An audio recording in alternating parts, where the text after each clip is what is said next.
Okay. Well, shall we get started? Sure, start it. Awesome.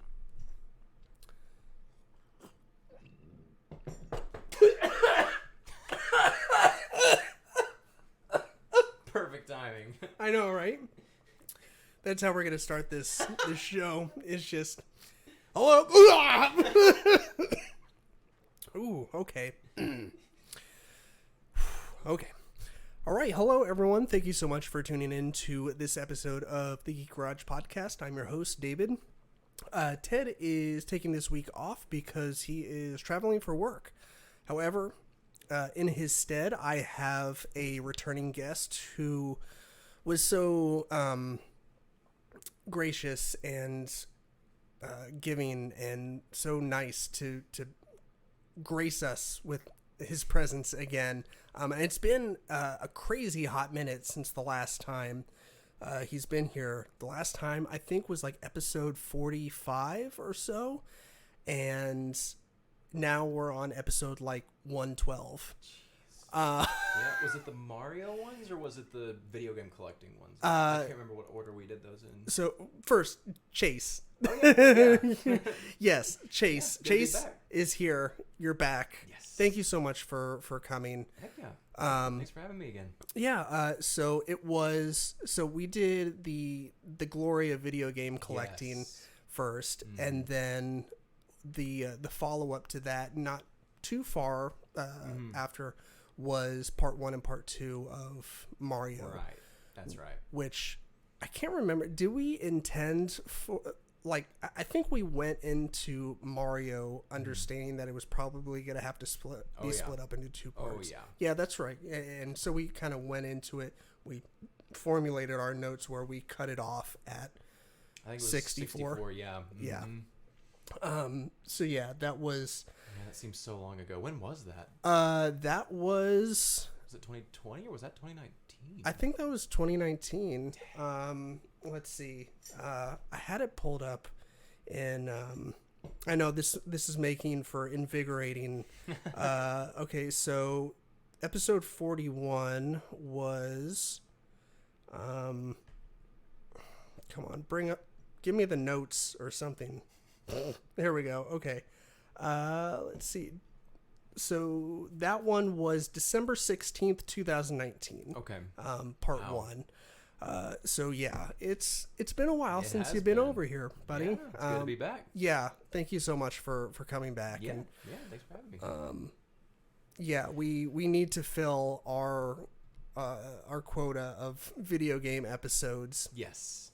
For the podcast, because we have so many listeners that are into video gaming. Obviously, it's well received in the geek and nerd communities. As a hobby, and for a lucky select few a profession. But we very rarely get the chance to do them because both Ted and I are not huge gamers. We've talked about this several times on the podcast. We're just more of the casual gaming variety, because I don't know, doing the podcast eats up a lot of time. Yeah, for sure. I got the Etsy shop now, and but you're on a whole other level. Plus you got a bunch of other hobbies, so my hat's off to you for being able to juggle like hardcore gaming schedule plus don't like know how I do it, man. Yeah, I don't.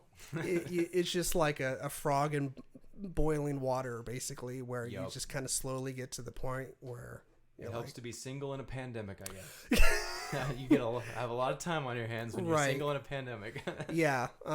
Luckily, my kids are getting to that age where they don't need me for everything, and that's a little heartbreaking. Yeah, double-edged thing. Yeah, but when you are trying to get things accomplished, it's kind of nice when they can go do their own thing, and daddy and mommy can go do their own things, and meet back up on the other side.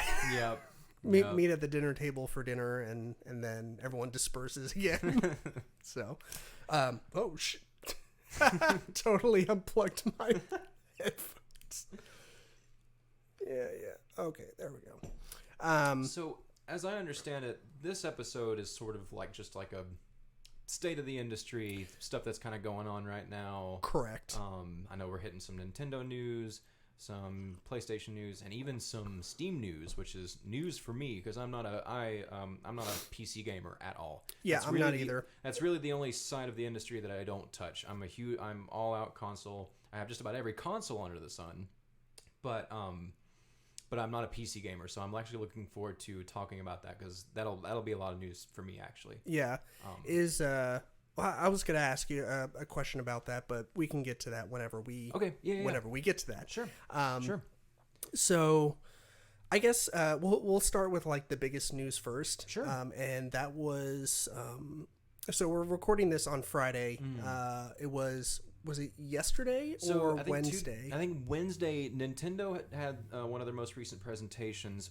That's just Nintendo's way of engaging with their fans. They do these different kinds of like what they call Nintendo Directs and stuff like that. But they also have these smaller ones called Indie Worlds. And that's what happened a couple of days ago. We had this really cool Indie World, and so that's basically a Nintendo Direct, but instead of Nintendo games, it literally is a platform for them to just showcase indie games and indie developers, because the Switch has been an absolute gold mine for indie games and indie fans like that. It's just so easy for small up and coming developers to get games on the Switch.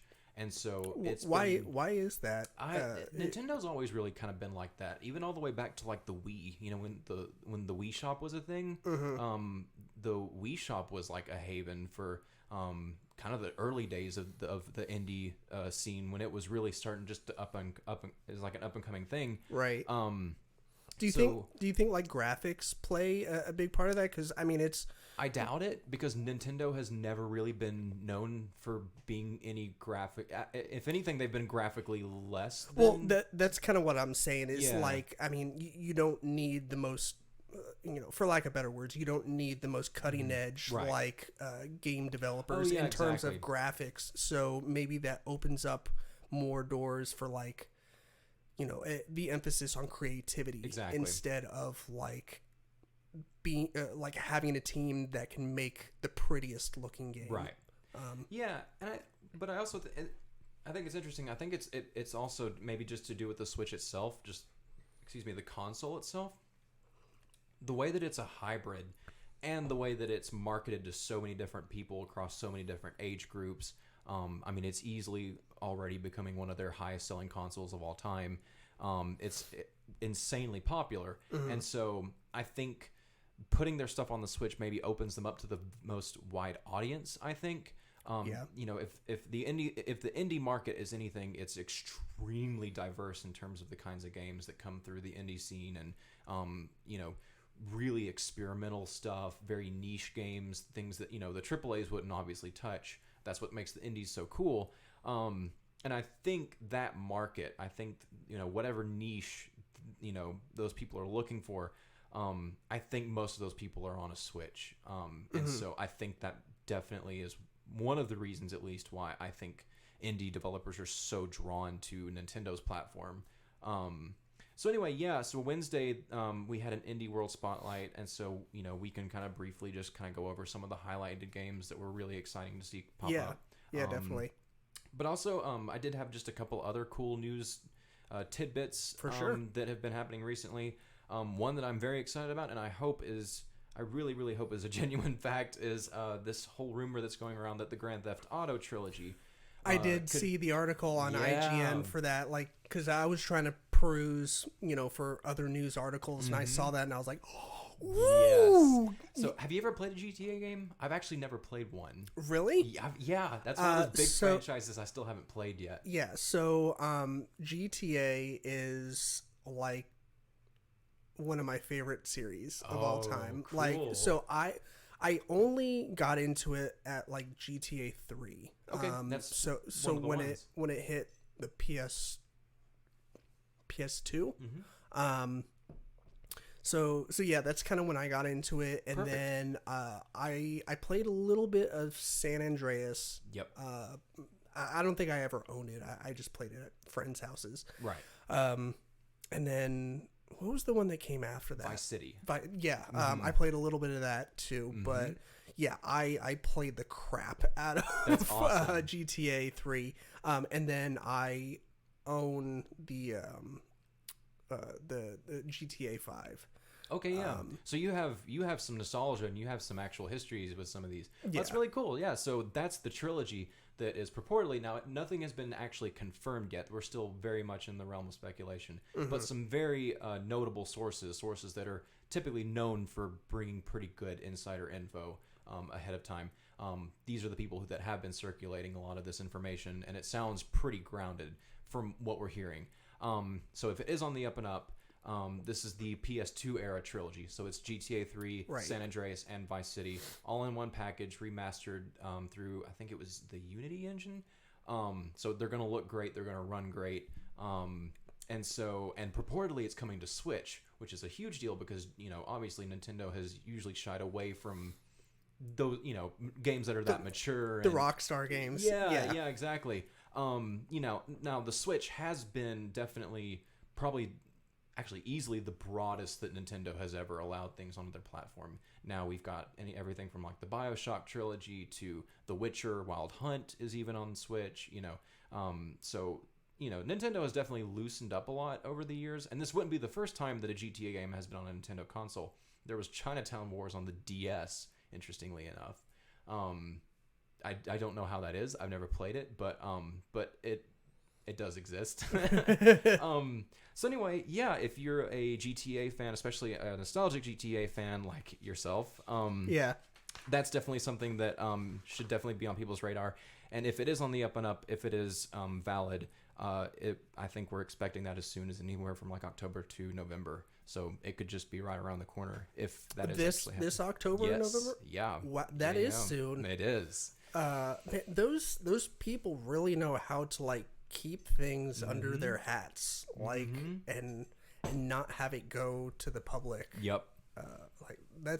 It just blows my mind how people are able to, keep quote unquote keep secrets like that. Where I mean, I guess that's the validity of non-disclosure agreements and all that. They come in handy. Yep. For cases like that. But yeah, that's super cool. I'm really excited, and makes me even more excited now that I have two Switches. I got the Lite, and then we got the regular one, the old school. Just in time. Yeah. So that's really exciting. Cool. Well, I'm glad you're excited about that. I know a lot of people are too. That I'm excited because that would be a great way for me to start, and like that would be a great entry point for me to get into the GTA franchise. Yeah. Like I said, it's just another one of those big franchises I haven't touched yet for whatever reason. So anyway, and then I guess kind of tiptoeing towards the indie side of things. So it didn't come in the Indie World Direct itself, curiously, but the Spelunky games, Spelunky 1 and 2, it looks like those are coming to the Switch eShop as soon as the end of this month. Okay. I know a lot of people are very excited about that. Have you ever heard of Spelunky or anything like that? It rings a bell. Yeah, they're roguelikes, so it's all random generation. Every run is different kind of thing. Every level is randomly generated from the start. So it's one of those things where when you die, there's a permadeath thing. So you die and you go back to the beginning of the game. Okay. Completely fresh. You get new weapons, new everything. It's got a very, very devoted following. I've not played it yet. But I know a lot of people are really, really into Spelunky. So just a little side thing there. If you're into Spelunky and you have a Switch, you can expect those here in just the next few weeks on the eShop, which is going to be fantastic. Those look like great games to play on the Switch, especially handheld. Yeah. One of the games that did get announced at the Indie World presentation was Axiom Verge 2. The first Axiom Verge was a fantastic Metroidvania game. I know the second one has been very, very highly anticipated. So cool thing there. If you are a big physical game collector like I am, you can get that game physically through Limited Run. If you're not exposed to them, I highly encourage, if you're into physical game collecting, Super Rare games and Limited Run games are fantastic physical distributors, especially for little indies and devs that otherwise wouldn't get a physical release. So Yeah, so Axiom Verge 2 is getting a physical release through Limited Run, which is super, super cool. Both of them are, actually. So if you missed the first one, you can get a bundle pack with both of the Axiom Verge games. So I know there's a niche that will be very excited for that. Cool. And then totally on the other end of the spectrum, completely far away from indies, if you're a Pokemon fan, which I know there are a lot out there. There's a couple. This coming Wednesday, August 18th, that's the next Nintendo presentation, is we're getting a full-on Pokemon Direct. So a whole... Well, they're really pumping them out. Yeah, a whole presentation on the upcoming games. The new, what are they? Brilliant Diamond and Shining Pearl, which are remakes of the Gen 4 games, the Sinnoh region games. Mm-hmm. So if you're a fan of those, I'm sure you're already aware that those are in the works. So we're going to be getting a lot of new information about the new Pokemon remakes set in the Sinnoh region. And then also the new game, the actual new, the next entry in the actual franchise itself, the Pokemon Legends Arceus. That is the next official entry in the franchise, and we'll be getting a lot more information about those. So yeah, if you're a Pokemon fan, all the new Pokemon games that are coming out here in the next several months to next year, you'll definitely want to tune in Wednesday, August 18th. You'll want to check the times for those, depending on your time zone, for an awesome Pokemon Direct. Cool. So, yeah, I know we were talking about Pokemon and... Yeah, right. I think we were talking about right before we started recording. I was just kind of sharing my very limited experience with playing them, and it's mostly chalk it up to Pokemon Snap on the 64. Yep. I'd love to get the new one. Yeah, that came out this year. Yeah, I'd love to play it. Yeah, it's supposed to be fantastic. I've heard nothing but good things about it. Yeah. I'm a little intimidated, mostly because I have not stepped one toe into the Pokemon universe. Right. Since like Kanto. since there was, I did the back in my day there was only 151 Pokemon. That was me. And then once I kind of moved away from Pokemon into like I think wrestling. I made a very abrupt and weird switch. But so I'm a little intimidated to get into it just because I'm like, I think that's a Pokemon. Yeah, I'm kind of in the same boat. Because in typical fashion, Pokemon, I just got into Pokemon through quarantine, actually. That was a big quarantine plunge for me. I'd never played them before. I was telling you, I'd always sort of worried that I had missed my window with Pokemon. I sort of always thought it was one of those things, like if you didn't do it as a kid, you kind of missed it and you couldn't really get into it. But no, I put Gen 1 in, I put Kanto in on a Game Boy, and yeah, it just clicked with me. So it was pretty quick. Oh yeah, when you realized that wasn't the case. Oh yeah, I chose Bulbasaur, and once I figured out how to catch them, because I'm very OCD when it comes to collecting things. Obviously, because I'm a game right.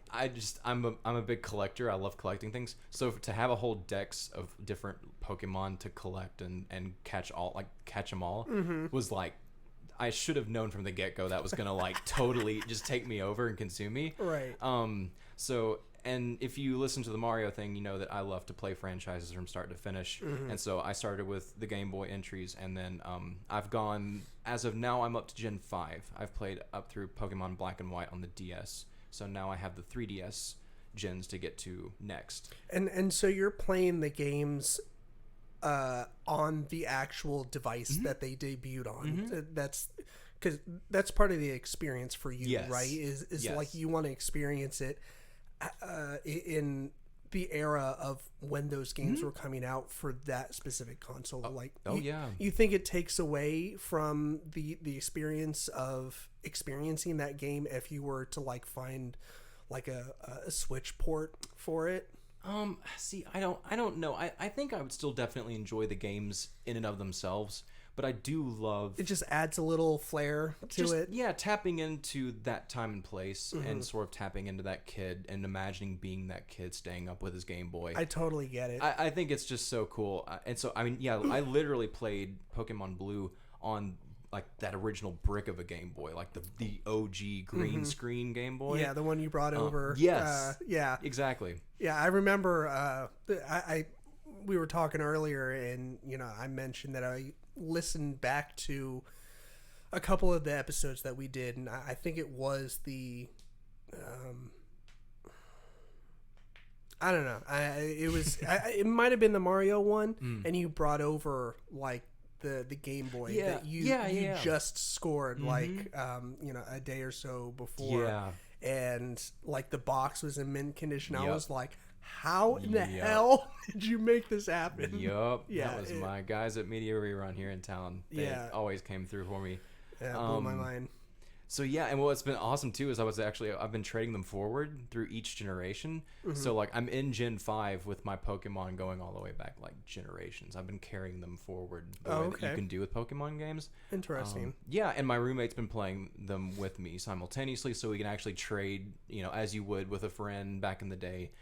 Because each game had different Pokemon, and so I would give him the ones he needed. He'd give me the ones I needed from his game, and it's been awesome. So yeah, if you're a Pokemon fan, definitely keep that on your radar. Wednesday, August 18th, there will be a huge Pokemon Direct with just nothing but unfiltered news over the new Pokemon games. That's awesome. So, anyway, those were just some sort of bullet points that some kind of bigger stories that I'd seen here recently. So now, if you want to, we can get into the actual Indie World showcase. Yeah. So yeah, it was a really cool presentation. It was about 20 minutes. So some of the highlights. So if you're a fan of any of the old Jet Set games, like Jet Set Radio, you're definitely gonna want to check out Bomb Rush Cyberfunk. It's basically a spiritual successor to the Jet Set Radio games. These were games known for like their soundtracks. You were like a skateboard or like a guy on roller skate. It was all about, I think, gangs controlling a city through like graffiti and stuff like that. Anyway, I think it's even got the same composer that did the soundtrack for the original Jet Set games, going all the way back to the Dreamcast. Okay. And it even really adheres to that Dreamcast aesthetic. So for people who have played the Jet Set games, I know they have a very devoted cult following. That was the first one they announced at the Indie World Direct, was the Bomb Rush Cyberfunk. I've never played a Jet Set game. I don't have a Dreamcast. I'm not really a huge Sega guy yet. Sure. I want to be at some point. But do you have a Dreamcast or any Sega consoles in your possession? The only Sega I currently do is the Genesis. Okay. So no Master System, definitely no Sega Saturn, and no Dreamcast, unfortunately. I want to. If I ever am in a different tax bracket, I might get into the Sega Saturn, but as it stands right now. Yeah, I think you were telling me that. Yeah, I think in the collecting video, or in the episode, I think I talked about how outrageously expensive the Sega Saturn stuff is. Are they in hundreds, thousands?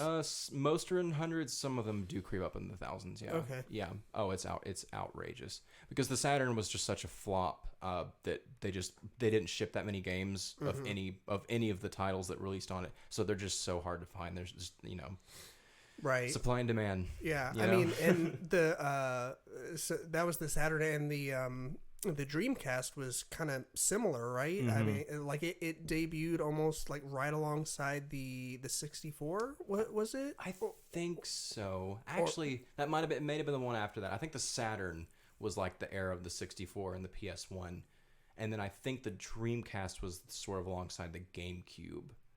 And that era. Yeah, I think you're right. Because I think the Dreamcast was Sega's last console. Right. That's definitely correct. And yeah, I remember, it's so weird. I have a recollection of going to Target with my mom, and she fucked off and went to go get groceries, left me in the electronics department. Yep. And I remember that the do you remember the where you can play? I mean, you can go into Best Buy or Target and like play stuff now, but it's like right in front of your face. Back in the day, the controller was, like kind of by your waist, and then you had to like crane your neck up like this because the screen was like 10 feet high, like above you.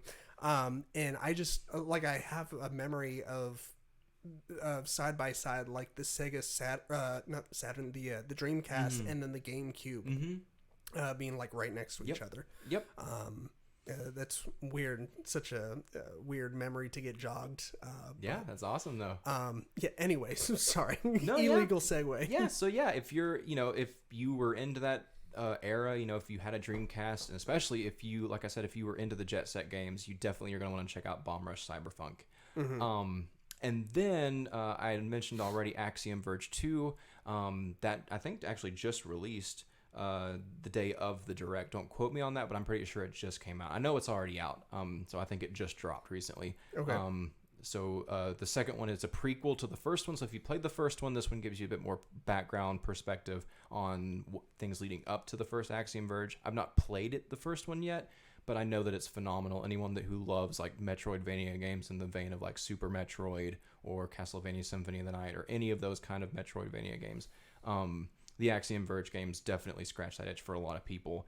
I think it's one of those one-man shows where like one guy made the whole game like by himself, which is insane that people do that. Yeah, which is becoming more common. I mean, that's definitely a for thing sure. I mean, yeah, in this day and age where we're just naturally raised in an environment of technology, so you can get started learning any kind of coding from a very early age. And I mean, if it interests you, then it bodes well in your favor to learn it at an early age.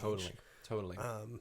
So yeah, if you're into that, like I said, and like I mentioned earlier, that was something I noticed today, was if you are into those games and if you want a physical copy of it, like I said, get it through Limited Run. They'll be doing that. I think the pre-order is open soon. Anyway, moving on. Then they announced, I know this is a big deal for a lot of people, they announced a game called Eastward, which is a post-apocalyptic pixel art style game by Chucklefish. People who really follow indie devs closely, Chucklefish is a pretty popular indie developer. I think the games they're most known for, I cannot remember the first one off the top of my head for the life of me, but I know that they did develop a Wargroove, which was a really cool kind of spiritual successor to the advanced war games on the GBA. So I know that scratched a lot of itches for a lot of people who were fans of those games. But they published a ton of really good games too. They published famously Stardew Valley, which was a huge quarantine game for me. I absolutely love Stardew Valley. Yeah. And so it kind of looks similar to that in a way, at least with the pixel art from what I've seen, what little I've seen. So anyway, if you're a fan of the Chucklefish games or anything that comes out of that neck of the woods, definitely check out Eastward. It's a post-apocalyptic game. I don't know a ton about it, but yeah. And then they announced a game called Toem.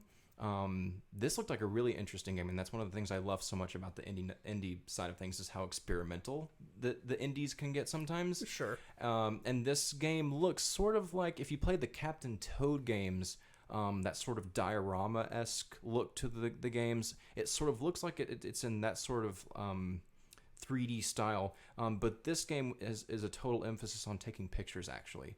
You're armed with a camera from the get-go, and apparently the whole game is just you exploring all these different diorama worlds and taking pictures of different like events, things that are happening, people that are doing different things. I'm not exactly sure how it works quite yet, but just from what little I got from the trailer, it looks like a really chill game. So if you're not super into like the hardcore heavy action games, and you're in more of like the Animal Crossing sort of neck of the woods where you kind of like, more kind of casual experiences, this is definitely one that I think a lot of people could really get on board with. Yeah. Now, like I said, Animal Crossing was the first game that I picked up on the Switch, and I'll be honest, it was frustrating at first. Like I voiced a lot of these opinions and more on the Animal Crossing episode. I don't know if you listened to that one or not. I did it with my friend Tiffany, but yeah, I was super frustrated at the beginning because it's so ambiguous. Right. Like it's so open world. It's so like, do whatever you want to do. Yeah. Like it's so free flowing. And I was like, here I am, just some dude that loves to pick up random guns and like right go shoot them up. It can be jarring for people, if you're not used to games that kind of flow like that. But I know a lot of people definitely like that very open-ended, just do whatever you want kind of approach. It took a minute to get used to, but once I got used to how how the game is structured. Yeah. I really enjoyed it. Yeah, for sure. Anyways. Yeah, so Toem would definitely be up your alley if you're into really more casual games like that. I think it really just looks like you're taking pictures, which I think could really be cool. Yeah. So then they announced one that I'm really excited about. It's called Tetris Effect Connected. So this is a new entry in the Tetris Effect series. I love Tetris to death. I've played dozens of different iterations of Tetris, going all the way back to like the NES and the Game Boy versions. Tetris Party on the Wii is really, really fun. All the way up to like Puyo Puyo Tetris, which is some of the more recent takes on it. But it's pretty much always the same, just different coat of paint. You don't really have to do much with Tetris. Oh, Tetris 99 is also really awesome on the Switch. If you're a Nintendo Online member, you can get it for free. It's a competitive version of Tetris. Yeah, I do think I have that one installed. Yeah. So this one looks like it kind of combines a lot of different aspects from a lot of different takes on Tetris. First of all, the visuals just look gorgeous. So that's a big selling point right off the bat. But also all the different sort of game modes and different takes on Tetris. It looks like there's different multiplayer aspects. Of course, there's the competitive side where you kind of verse different people who are all playing different like Tetris at the same time. But I think there's also like a cooperative version, which I've never seen before, where all of your screens connect and it becomes one big long Tetris board. Yeah, and then you're all just trying to work together to clear all the lines, which looks really, really cool. That's awesome. I want to play that. Yes. That sounds like a lot of fun. It looks awesome. Yeah. So this was, just from the interview during the Direct, it was definitely a passion project. The devs who created this definitely have a really soft place in their heart for Tetris. Obviously, it's still like the highest selling game of all time is Tetris. Really? Oh, yeah. Millions of people still devotedly play it. Absolutely. Crazy. So that I don't think will have any trouble selling, but yeah, if you need a good puzzle game, and those are great for, the Switch, especially for it being a handheld when you're just on the go on the bus or whatever. For sure. And you just want to whip like a puzzle game out. Tetris is like perfect for that sort of thing. Yeah. So definitely recommend that. That looks like another great entry in the Tetris. I've never played a Tetris Effect game yet, and I know that they're known for like their really cool spacey like visuals and stuff like that, and really cool soundtracks and stuff. So I'm very excited to pick that up for the first time. So then another one that I'm very excited about is a game called Far Changing Tides. This is another post-apocalyptic game. It's the second in a series, but apparently no one's really played the first one. They sort of they announced it like it was a big deal that it was like the second in the series, and I have yet to come across anyone who's played the first one, but I'm sure it's great. What's it called again? The second one's called Far Changing Tides. I'm not sure what the first one was called. Okay. But it's a really cool concept. It's a post-apocalyptic world set. It's kind of a take on the rising sea levels. Okay. So yeah, the whole world is like flooded. And so all of the cities and all of, like previous civilization is underwater. And so that's kind of your whole thing. You're commanding this ship and you're sailing over what's left, like what little land is left, and you're kind of diving underwater and exploring the old civilizations, underwater. And it's these really, really cool underwater environments. And I think post-apocalyptic games are really cool if they're done really well like that. For sure. And I think that's a really interesting take on it, is like the whole rising sea tides, because that's obviously something that's going on. Yeah. So a little bit. Yeah. So it's a cool concept that, they took that and they kind of ran with it. So yeah, I think that will be super, super cool. It looked really cool from the Direct, from the showcase, from what I saw. So super excited to check that out. And then there is Metal Slug Tactics. If you are into tactical games, tactical strategy games, this is definitely right up your alley. I've never played a Metal Slug game, but again, this is another entry in a series. I know Metal Slug has a pretty devoted cult following, so that looks fantastic. And then probably the one I'm most excited about is Shovel Knight Pocket Dungeon. I absolutely love Shovel Knight. That was another game that I played early last year. It was right before the pandemic, because I played the original Shovel Knight and all of the DLCs that they did for it. So I'm a big Shovel Knight fan, and I know that Yacht Club Games, they're trying to make Shovel Knight sort of a franchise. They're trying to like expand them into different genres and things like that. Sure. And they're definitely on the right road to do that. The DLCs were all fantastic, and if you are into like old school 2D platformers, sort of thing, like in the vein of especially like Zelda 2 on the NES, you definitely owe it to yourself to check out Shovel Knight, because it plays like a dream, but it definitely still has that old school sort of 16-bit aesthetic that people just can't get enough of. And the chiptune soundtrack is brilliant. And I cannot remember the composer's name, but oh my god, he absolutely knocked it out of the park with the soundtrack. This is a puzzle game in what looks like a Tetris Attack style. If anybody played Tetris Attack on the SNES with like Yoshi and all the different Mario characters, it looks like something in that vein. I'm not entirely sure exactly how it plays yet, if it's just like that, but from what I gathered from the preview and interviews, it looks like something in that vein. Again, it looks like another really great pick up and play, like most of those kind of puzzle games usually tend to be. So if you're a Shovel Knight fan, if you're a puzzle game fan, this looks like it's going to be pretty accessible to a lot of people. So yeah, definitely check that out. And if you've not played Shovel Knight, you definitely owe it to yourself. And then there is Loop Hero. I gather from this is a dungeon crawler, but you don't actually control the hero. You're actually controlling the environment that the hero is going through. And I think you're trying to keep him alive as long as you can. Huh. I think it's a card-based game. So different cards, I think, change the different aspects of the dungeon that he's in.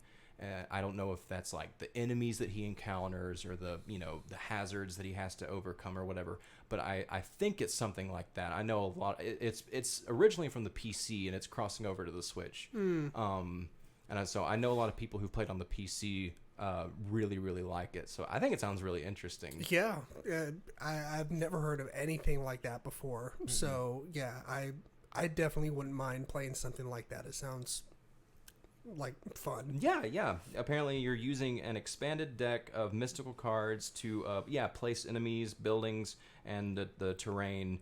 And it's called Hero Loop because it's literally the dungeon is created as an endless loop. So I think you're just trying to, I guess, keep your hero alive as long as possible. I'm not exactly sure what your end goal there is, but I know that you control the dungeon itself and the environments and things like that. So it definitely sounds very different. Which is super cool. And then there's Boyfriend Dungeon. Boyfriend Dungeon. Yes. Okay. This is a dungeon crawling dating sim where you actually date your weapons. Apparently your weapons also can morph into very attractive male potential partners. So if you are into dungeon crawling and into dating sims, Boyfriend Dungeon is your game. Wow. So, yeah. All right. That's definitely something. Yep. Use in-game cash to fight monsters and woo your weapons. So. Interesting. Yeah. I'd be curious to hear a little bit more about that one. Yeah. Especially from people that like it. Yeah, for sure. See what they get out of it. And then the last few, there's one called Necro Barista. I know this is it's been around for a minute. This is a Switch release of another game that's kind of been around for a while. This is a graphic adventure, so if you're not into any sort of gameplay, if you're just really kind of there for the story, that sort of thing, if you're into graphic novels or visual novel games like that, this is definitely right up your alley. I know people who've played this game really, really enjoy it and talk about how the characters are super fleshed out and I've never played a graphic adventure game like that before personally. I'd love to. I just haven't gotten around to one yet, so maybe this could be a cool one to start with. Yeah. And then finally, the last big one, notable one, was a game called Islanders Console Edition. Again, this is a PC game that is making its console debut on Switch. This looks like a game that I will really enjoy. It looks like a city builder, and I love sim games like that. So apparently it looks fairly simple. It looks like the more buildings you place, the more points you rack up, and the more points you gather, the more buildings you can place, and the more you can fill out each island, and things like that. It looks like it's a bit more short and sweet gameplay chunks as opposed to like your typical sim games, which are usually you spend like dozens of hours on like one city or one theme park or zoo or whatever it is you're building. Right. It looks like this is sort of the opposite. It kind of flips that, and it looks like as soon as you sort of finish an island and getting it built up to whatever, like Metropolis or whatever you're trying to get it built up to, then that's it. It kind of goes away, and then it gives you a fresh island to start on. So it looks like a really interesting take on like the city building sim game like that. So if you're into stuff like that, yeah, definitely check out Islanders. So yeah, anyway, those were definitely the sort of like the headliners. Sure. Those are the ones that most people are definitely the most excited about. There were some other kind of honorable mentions here and there. Sure. So definitely head to like Nintendo Life or something like that and check out, or just if you haven't checked out the showcase itself, just hit up YouTube and just hit up the most recent Indie World Showcase. It's still there, and you can watch the whole presentation. It was a really good presentation.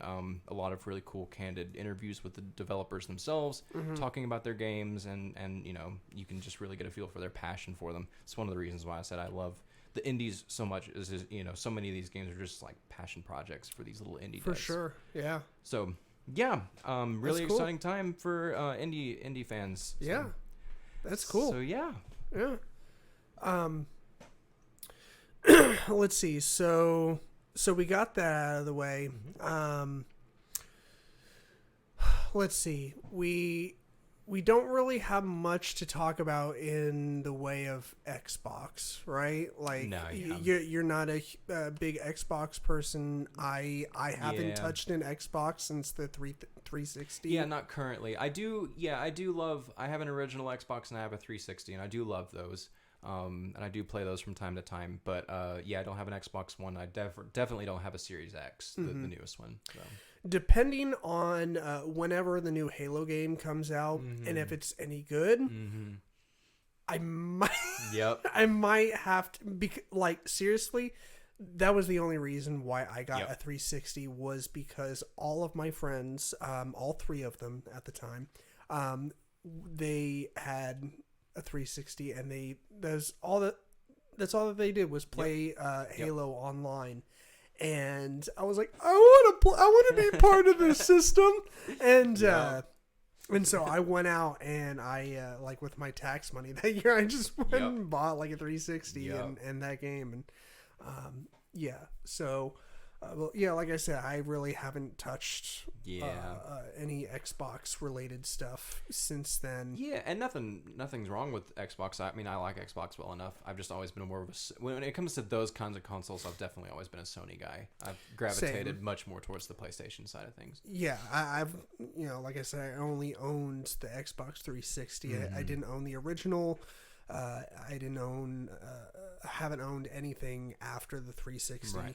But I have had the PS1, the PS2. Yes. I still have my PS3. Yes. One of my favorites. We have the PS4. Yep. Of course, there's like 5 people out there that have the PS5. Oh yeah, we'll get to that. So like we said, we don't have much to say about the current state of affairs as it relates to Xbox. What do you want to talk about this Steam Deck thing? Yeah, I'd love to hear more about that, because like I said, I'm not a PC gamer at all. I would like to be at some point. I am not currently. Yeah, I've never been a PC gamer. Those people they're always mean to me. They always seem very high and mighty and holier than thou. They're like, you don't play a PC, like that is the ultimate way because you can customize your console. Yeah, all the mods and stuff. Yeah, and I'm like, well, that's great for you. I don't have the fucking time. Yeah. But yeah, so it's called the Steam Deck, and this is like, we apologize. This is like my 2 cents I'm throwing in here. I'm like, I know stuff about video games, sort of, but like the Steam Deck, it's kind of like yesterday's news. Like it was announced, like a week or 2 ago. Yeah, it was pretty recent. But like you said, it's still pretty recent. So it's called the Steam Deck, and there's really not a lot of details about it, and I think they even, like, as far as release dates go, the best you're looking at is like Q2 of next year. Oh wow. Okay. So you still got a while, from my understanding, like I think they did a pre-order and they I think they all sold out. Oh, I'm sure. Pretty quickly. Yeah. I think I could be wrong. I might be thinking of something else. Anyways, but yeah. So you were before we hit record. You were asking about like the whole docking thing and as it relates to the Switch. Yeah, because it looks so similar to the Switch. Yeah. Because it kind of seems like Steam is wanting to take a page from Nintendo's book and take on that portability. So basically, everything in your Steam library that you can access on your computer will be available on this handheld console. Wow. So that's good news for them. That is really cool. The docking, quote unquote, that's available to you is I don't know if it's through HDMI or what kind of port, but you'll be able to plug it into any TV or any monitor that you want. Wow. So if you want to go play on the big screen, say if you bring it over to a friend's house or something like that, you'll be able to plug it into a TV and play that way. That is really, really cool. Yeah. It seems pretty cool. Like I said, the release date looks like it's supposed to start shipping in December, but they're like, don't expect it until like Q2 of next year. Seems like there might be a couple different variations or versions in terms of capacity, like hard drive, memory storage and stuff like that. Yeah, it looks like there's going to be a 512 gig one. Wow. I'm not sure if that's the top tier or if that's. It seems like that would be the top tier, and then there would be one below it. Yeah. Let's see. Yeah, I just kind of quickly glanced at. Oh, here we go. So $399 for the 64 gig version. Okay. $529. These are US dollars. For the 256 gig version and $649 for the 512. Good Lord. Gigabyte version. So it gets up there. Yeah. That's $649. That's more than the PS5, correct? Yep. That's at $500 right now. Yeah, $499. Yep. Man, I can't imagine being like, you know what? I'm gonna go with the handheld Steam instead. Like if you had the option to buy a PS5, I mean, but then again, for sure. Like we said, we're not PC gamers. Yeah, but I'm not a PC gamer just because I've never just gotten around to buying a PC or building one or anything like that. I would love to. You think you'd enjoy that process of like going and like customizing it and picking or like... I think so. I know some friends who know how to do it, and they've offered to help me over the years if I ever wanted to do that. So I definitely have people on hand who would be more than happy to help me with that. I think it's just been more of an investment thing. The reason I haven't done it yet, and I just don't know where I'd put it yet. But anyway, if it really turns out, I get why Steam is doing it. I'm surprised Nintendo is kind of letting it slide, because it is a very, it's pretty clearly taking a pretty obvious page from the Switch. Sure. So I guess I'm somewhat surprised that Nintendo wasn't like, hey, doesn't that look kind of similar, but I mean, like, handheld devices, Nintendo, historically speaking, has kind of dominated that, like the PS View was wasn't it the View that was the handheld, or there was the PS Portable first, and then there Vita. Was the Vita. That's right. Yeah. Sorry. PS View was the wasn't it the streaming service or? Oh, I don't know. Maybe. God, my brain is mush and my memory is crap. But yeah, suffice it to say, Nintendo has kind of dominated that. Yeah. I know. I think the portable did okay. I think I had one. I know the Vita didn't really do what they wanted it to do. No one else has really been able to tap into the handheld market the way that Nintendo has with things like the Game Boy. The Game Boy was huge, and then the DS was really, really big. I mean, they've always done extremely well with their handhelds. And so, with the Wii U, when it flopped, I think it was a real stroke of genius to marry their console with their handheld, because they've always done so well with that, and to make that one console was a stroke of genius. Yeah. And obviously, especially in today's age with so many gamers on the go constantly, I think that's made it so accessible. I mean, people who really aren't big gamers, a lot of even just very casual gamers have gravitated to getting a Switch because of its accessibility and For things sure. like that. So I can definitely see other companies, wanting to take a page from that. It's just interesting that it's Steam, before, say like Sony or Microsoft, that it's actually Steam who's sort of the next one up, who's trying to kind of tap into this. It is very interesting. Yeah, which is cool. I mean, because there are so many games that you can only play on a PC that you can't play on a console. And that's one of the reasons why I'd love, to get one someday. And if it really does turn out to be a good piece of hardware, I mean, I could definitely see myself getting one. As much as I've loved my Switch and that diversity and things like that, I can definitely see myself. I do think the price point is going to be maybe their biggest enemy in terms of, I guess, accessibility to the average Joe. Because when you start getting up in the like $500 and $600, I mean that's pretty steep. Right. I think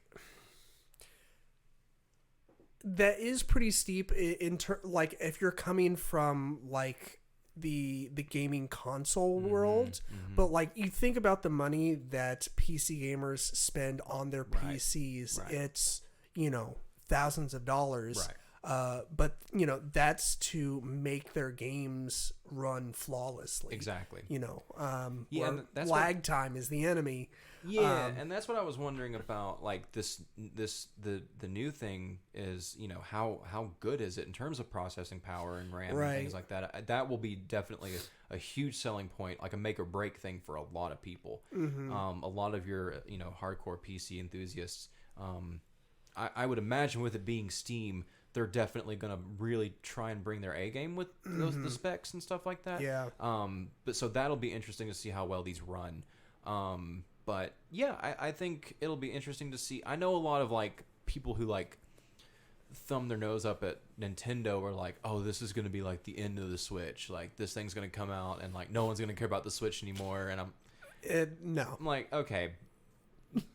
No. Nintendo invented the video game, son. I do think, I those people do exist. I've seen them on message boards. I just think that's very misplaced. yeah. Just be like, quit being silly. I mean, it might revolutionize the way that you experience your PC games, gaming, and sure. if it does, then awesome. Sure. Good for them. Like, another option and way to play and experience your PC games. It's cool and it looks cool. It kind of reminds me, like the fact that it's all black. When I first saw it, I was like, oh my god, it kind of looks like a Game Gear. Yeah. Like, and Game Gear was like, so I think we've had this conversation before, I'm pretty sure, but I had the original Game Boy, but I got the most use out of my Game Gear because that's when, it was like, holy shit, color is involved. Yeah. And, I could play like Sonic and stuff. And, so yeah, that was kind of my jam. I think it's a really cool concept, and I'm looking forward to seeing where it goes. But I don't think Nintendo's going to lose $1 over it. No. I don't think it's going to hurt Nintendo. I think it's just going to, if anything, I think it's just going to add a new option, to the industry, for people who maybe want, especially like I said, PC gamers. It definitely does give them that option, which is really, really cool. If it was priced comparatively, comparable. Yeah. You know what I'm trying to say. Yeah. If it, if they were around the same price point, I could see maybe a case for concern. Right. But since there's not, and like the fan bases are just so different. Yeah. So exactly. It's like, we go this way, they go this way, never the twain shall meet. Right. One of those situations. Yeah, I don't see the Steam console being near as compelling to like casual gamers as the Switch has been. For sure. You know what I mean? Yeah. I do feel like this Steam console is going to be much more for your enthusiasts and your very really kind of hardcore, or people who do it regularly. It's an avid hobby. I don't think you're very casual people who just got it for Animal Crossing or got it for Mario. Right. I don't think it's going to have near as broad an appeal as the Switch is. I could be wrong, but it doesn't seem like it's going for that broad of a net. Right. So I don't think Nintendo is going to be losing sleep over this thing. No, personally. I don't think so.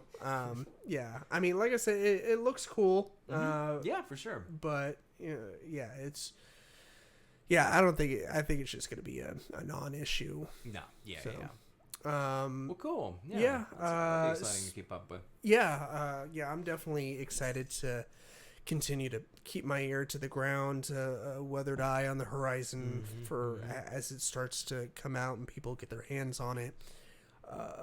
So yeah, you want to talk a little bit about the news as it pertains to the PlayStation? Dude, yeah, it's such a mess. I mean, it's definitely a product of a lot of different things, but the things that get kicked around the most, you hear a lot about these semiconductor chips. Yeah, the whole chip shortage. Exactly. Like, which has affected a lot. A lot. Like computers, gaming, cars. Yep. Like people have had to, this is just a quick aside, but, I told you Lindsay's car, the transmission went out a couple weeks ago. But before that, we had to get a few other things repaired, and it seriously sat at the dealership for like a week and a half before they touched it. And that's because so many people are having to get their cars fixed in lieu of like buying new cars, because this is around the time where the new, like the 2022s would be coming out, and they're not coming out because they don't have chips to put in them. So yeah, that just goes to show how much this chip shortage has affected so many different facets of our lives, from computers to gaming to cars. Like it's exactly. Yeah. I know that's been one of their biggest issues, and I think it's been affecting Xbox too. I think the Series X has been struggling with it too. Yeah. I don't think to the same degree, but I know Sony. I know in a statement, one of the CEOs for Sony just flat out said, we just can't get enough chips, and so the demand. They said that the demand is much higher than they were expecting, which I think is just really a lack of foresight. If they really didn't think that this thing was going to sell that much. Or as much as the demand is, especially in sort of coming out of a quarantine situation. I don't think it should have been a surprise to them that the demand was as high as it is. No, like they're fucking high. Yeah, if they seriously thought that it wasn't going to just sell immediately, like where stores can't keep them in stock. Exactly. Yeah, there's no way to think like that. So these statements that I read of these CEOs that were like, oh yeah, we were very surprised that the demand has been much higher than we anticipated. And I'm like, well then what the hell were you expecting? I mean, that's seriously erring on the side of caution. Yeah. Well, I guess so. To play devil's advocate. Yeah. But yeah, with PlayStation's track record, and it's not like they were just releasing a new console to release a new console. Like they were bringing legit awesome shit to the table, like the haptic feedback with the controller, like the way you described it to me, like playing a game. And a buddy of mine was telling me the other day, he was like, dude, you need to come over to my house and play because it's that much worth experiencing. And I was like, can you describe it? He's like, no. Yeah. You just need to experience it. But you tried to tell me like a little bit about like how, when you're walking, like you get the foot, the left and right footsteps on either side of the controller. And I was like, what? Yeah.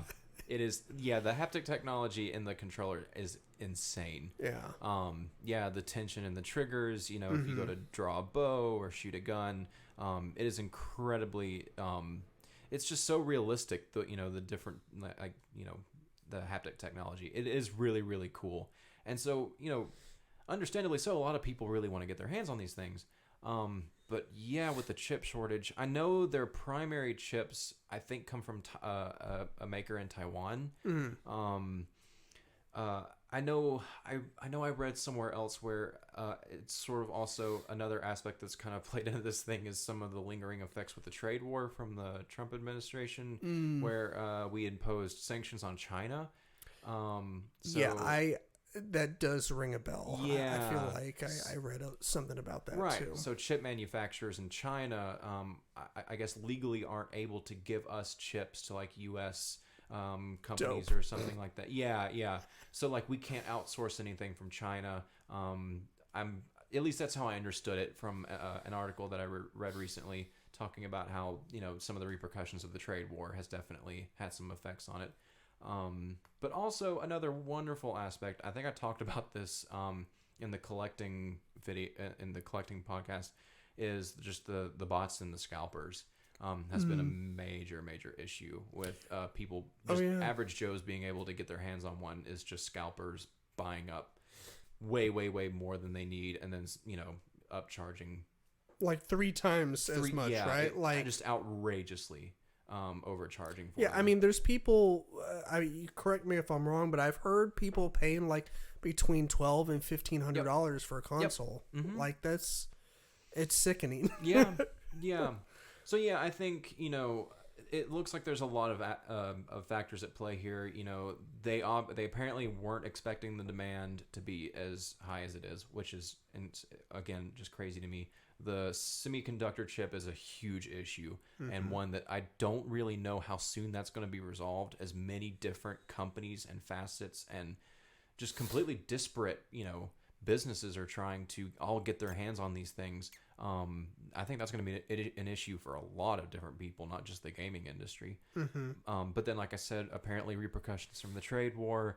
And then just stupid bots and scalpers who, as soon as these things do finally, go on sale, you've got, these handful of people that just buy as many as they can up, and then, take them to the aftermarket and charge anywhere from $800 to into the thousands. Yeah.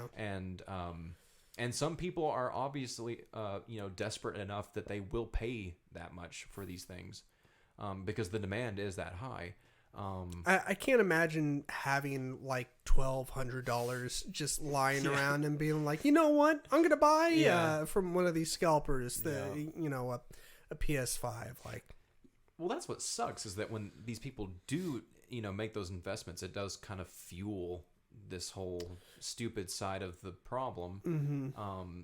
So obviously, you want to discourage people from doing that. Just be patient and wait for an official one to come along. Yeah. But obviously it is working out for most of these scalpers because they're still doing it. And unfortunately they're still selling for these outrageous prices. Yeah. So I know Sony is talking optimistically about like later this year, hopefully getting some more consoles out a bit quicker and trying to meet the demand a bit better. So I know Sony's trying to be hopeful, but part of me just can't help but wonder if they're just talking to their shareholders there, and how logistically possible it actually is for them to have that kind of turnaround, especially within the year. I mean, that doesn't leave them that much time to really crank out a lot of consoles, because there's a lot of people who still want these things. Yeah, and Christmas is coming up. Exactly. Yeah. Exactly, and I think that's going to be a really rude awakening for them. I don't think they're going to be ready. I don't think so. I mean, it's weird to say that Christmas is too close, but Christmas is too close. Like we're already in, We're halfway through August. Yeah. And at least with the way this chip situation's going, as many different industries as are fighting over it, and that's the thing too. I've seen, this chip war between Sony and Microsoft, because Microsoft, they're trying to get the same thing. Mm-hmm. So, if you have another chip manufacturer that comes onto the scene, well, then you have competition there. I did see this in an article recently too, where, it was basically a matter of who are they going to sell to? Are Microsoft going to win these guys over, or are Sony going to, strike up a partnership? So then you've got this war between the manufacturers. Mm-hmm. So it's just a mess. And I really don't know, man. I mean, I really, really want one, and I know a lot of other people do. But I'm not holding my breath.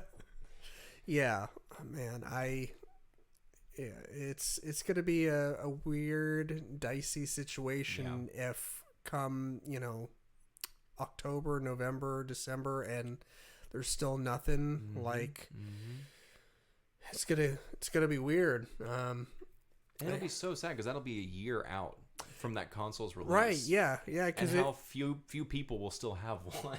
Yeah. Let's see. I know, including your friends, I know 3 people that have one. Yep. Exactly. Maybe, since you're more tapped into the video game world, you might know more people that... He's the one. I have one friend that I know that has one. Yeah. Yeah. Have you... I was about to say, have you seen the size of it? Of course you have. It's a honker, yeah. It's big. It's so friggin' big. It is big. And all the memes that came out when they first announced, like the whole shebang, like, the specs and like what it physically looks like, like the memes, how it looks like the AT&T Batman building downtown, like, I saw blew that. my mind. I saw that. And I saw people comparing, like, it looks like a internet modem, or like things like Wally's that. girlfriend. Yeah, from exactly. Wally. Yeah. But I think it might have been in Best Buy, and they just had like a model there, or maybe it was an actual console, and it was just like the, oh, you can't buy this one, like it's just in this protective case. But yeah, I was like, that thing is fucking huge. Yeah. It's so big. It makes me wonder if they'll do the same thing that they did with the PS3, and they'll do like a slim model down the road. You know what I mean? I would kind of hope so. I mean, those things are massive. Yeah, it is pretty big. I have no idea where I would put one if I had one with my setup right now. Yeah, no, you definitely need to clear off some space for it. Yeah. So yeah, there's that. So aside from, you said you were kind of playing through the Pokemon games right now, or some of them. Are you in the middle of any other games right now? Oh yeah. Yeah, it would be cool to, come back and actually do just a whole, like, what I've been up to game-wise in the last, apparently over a year or so. This year, I definitely have gone through a massive indie phase this year. I've played dozens of indie games. So that could be a whole... I'd love to do, like, a cool indie spotlight thing sometime. Yeah, that would be fun. And so, because I've enjoyed the hell out of those. Right now, I'm actually a little over halfway through the original Final Fantasy VII. Okay. I know the remake came out, I think, last year. A few people like that game. Yeah, I've heard. Yeah. Yeah, it is definitely... It's divisive. I know some people really, really enjoyed it, and I know some people just didn't really like the direction Square Enix took with it. So that'll be interesting, once I get to that point, having played the original on the PS1 now. Because I played the 6th one last year, I think it was, either last year or late 2019, and I absolutely loved it. It was Final Fantasy VI on the SNES, and it was a masterpiece. That was a fantastic game. But I know 7 is where a lot of people started with the franchise. That's definitely where it exploded in America, was with the 7th entry on the PlayStation. And so, I've been enjoying the hell out of it. I've been playing it for about 7 weeks now. It is a long, long game. Famously, like the original PS1 game was spread across 3 discs. You needed 3 discs to play that whole game. I remember that. Yeah, that's crazy. Yep. But yeah, other than that, of course, like I said, I'm a huge Nintendo freak. Yeah. And so I played another Pikmin game, just continuing on in the Pikmin franchise, which I absolutely love. Those games are so great. If you love like real-time strategy games like that, Pikmin is such a different game. There's like nothing else like Pikmin out there. It's such a cool game. Interesting. Yeah, and yeah, like I said, just continuing my Pokemon adventure. Yeah. Because like I said, not only have I been carrying my Pokemon forward, I've actually been trying to get the living dex, which is insane, especially for me being a first-time player. But here we are. Because like I said, I love that it tailors to like that obsessive collecting, Sure. Urge in me. And so, I went into it here and catch them all. And so that's exactly what I was like, okay, well, I'm going to get literally every single one of them. Not realizing that there's like upwards of 800 or 900 of them now. But there's a lot. Yeah. I don't understand how people can keep up with them all. Yeah. There's so many. Yeah, Kanto is still definitely my favorite. The first gen, that's such a classic dex. I absolutely love Kanto. I love Johto's too. I mean, I haven't disliked any of them. I know I've really enjoyed some of the more divisive ones like Black and White, Gen 5. I know a lot of people kind of hate on it with like the Pokemon design or something like that. I've really, really enjoyed all the gens that I've played so far. Do you have plans on playing Pokemon Snap on the 64? Oh, definitely. I could play that one now because I would be aware of all of those. I really want to play the new one too, but I don't want to play that one till I'm definitely further into the franchise. I know that kind of taps into like your completionist kind of thing where you like to go in chronological order. And, that way I can get there and I can, know who they all are and, Makes sense. Yeah, I don't want to get there and, only know like half of them, Yeah. So yeah, I've definitely been busy with a lot of things, but like I said, gaming is my passion. That's sort of like that's what it all kind of comes back to. Whatever else is going on, I always find time every day to definitely play for a while. That's cool. So yeah, I would love to come back for sure and do more. Absolutely. There's plenty more we can talk about. Obviously. Yeah, dude. You're our resident video game guest. It's so awesome to have you come on and talk about video games. Like I said, we have a quota to meet. Yeah. Because so many of our listeners, play video games, and I can only talk so much about them because, right. Like the most Ted and I have talked about video games recently was, I think it was our most recent episode. We skipped a week. We didn't have a release this week, but the week prior, our segment, our shit that doesn't suck segment, where we throw out recommendations. He actually mentioned he was playing through again Resident Evil 4, which is one of my all-time favorites. Definitely my favorite Resident Evil game, but one of my favorite games of all time. Yeah, that's awesome.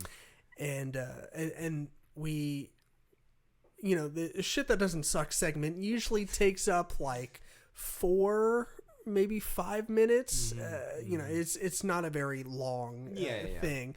We ended up talking about that game for like 15 minutes. Yeah. Like it was so fun because it's been a while since I've played it, but like, man, I used to play the shit out of that game. Oh, I need to play it. I actually saw that's one that I have. That's another big one I haven't played yet. The only Resident Evil I've played is the original 2. I played the original second one. Okay. On the PlayStation 1. Yeah, I need to pick up the remaster of 2. I want to play it really I've heard bad. It's pretty good. It is, yeah. One thing. So, I mean, take this with a grain of salt because I'm a huge weirdo. But I mean, the Wii, we all know, is a fantastic console. Oh yeah. Resident Evil 4 originally came out on the GameCube, but I love playing it on the Wii. A lot of people do because you have it's almost like the interactive gun mechanics you have at like an arcade where like you shoot off screen to reload or like shoot down, and there's a lot of interacting with the Wiimote and the nunchuck. And I love that about that game. You're not alone at all. Actually, that's a very popular opinion. Okay. Is that the Wii version is actually like the definitive way to play the original Resident Evil 4. That Sure. I feel validation. Yeah, no, absolutely. No, you are among many who definitely prefer that way. Because, like, I know disposing of the zombies or whatever, that does take quite a good level of precision, to line that laser up with, like, the head. Or, very specific points to take them down. And I found it so difficult with a regular controller. Exactly. So a lot of people prefer the intuitive way that you can actually... Where you just point to where you want to shoot. Exactly. Yeah. When I think the first time I played it with a regular controller was at a friend's house, and he had, I think it was just PS4. Yeah. And man, it was so difficult. I want to play it now, and we don't have our Wii anymore. My wife gave it away. You can get it on the Switch. It is on the Switch. You can get it on the eShop. It is a digital download. Yep. Okay, well, I might be doing that. Yep. Because I actually own that game in like 4 different variations. I have it on the GameCube, I have it on the PS2, I have it on the Wii, and I have it on the Switch. I haven't played it on any of them yet. Hey, screw it. I mean, why not? You're a collector, so it only makes sense. Exactly. Like, it makes sense for you to own it on the GameCube because that's what it was released on. The OG, yeah. It makes sense to own it on the Wii because, like you said, it's. I guess I didn't know that. I thought I was in the minority. Oh no, not at all. Where I enjoyed playing it on the Wii. It just. So many people seem to like it on a traditional controller. I didn't know that it was that popular. So that's very cool. Totally. But it's definitely the most sought after version of it too. The one, as far as like the retro versions of it. Yeah, the Wii one is definitely the one that most people look for. Yeah. I'm kind of bummed out that I remembered that my wife kind of gave it away. I mean, she gave it away to a good cause. It was to this person that used to do therapy for Charlie and Aaron. She took it into her clinic and wanted to use it with kids to help with hand-eye coordination. Oh, cool. That's interesting. So, yeah, it definitely went to a good cause. Yeah. But I want it Hopefully back now. Didn't scar any kids. Well, I don't know if she necessarily gave them Resident Evil. I think she gave them, like, the kiddie or family-friendly games to play. Do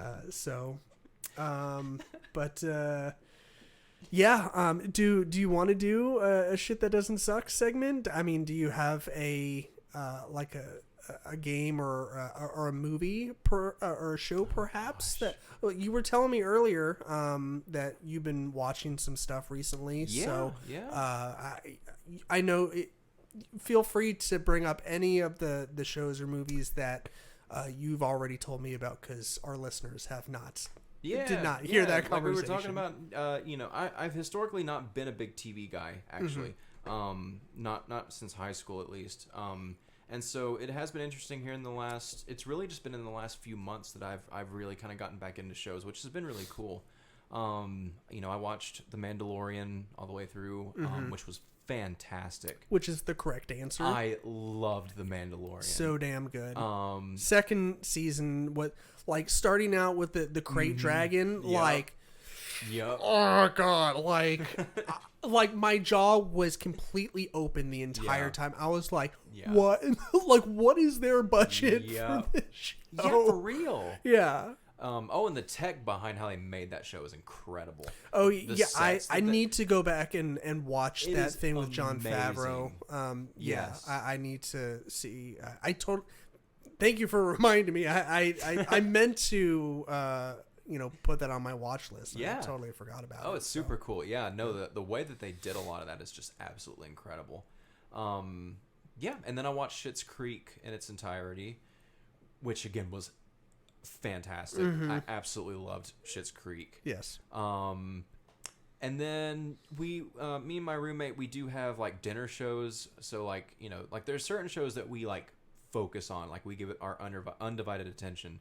So like The Mandalorian, Schitt's Creek, those were like, okay, we're sitting down, we're watching a show. Right. But we do have like dinner shows where like if we're just eating dinner, Doesn't take a lot of concentration. yeah, something we can kind of casually watch. And then so like in that respect, we watched the entire Courage the Cowardly Dog, which was really cool and really poetic because actually I don't know if you saw the lady who voiced Muriel. Did you ever watch Courage by any chance? I don't think so. Oh god, it was. I'm familiar with it, but Yeah, I don't yeah. think I watched it. Well, one of the voice actors recently passed away at like 81. She was up there, but she did the voice of Muriel, and so yeah, we did that as a dinner show, and then we are about 3 seasons into Star Wars: The Clone Wars, Right. which has far exceeded my expectations as like just a Cartoon Network show. I mean, its production value, the voice acting, like.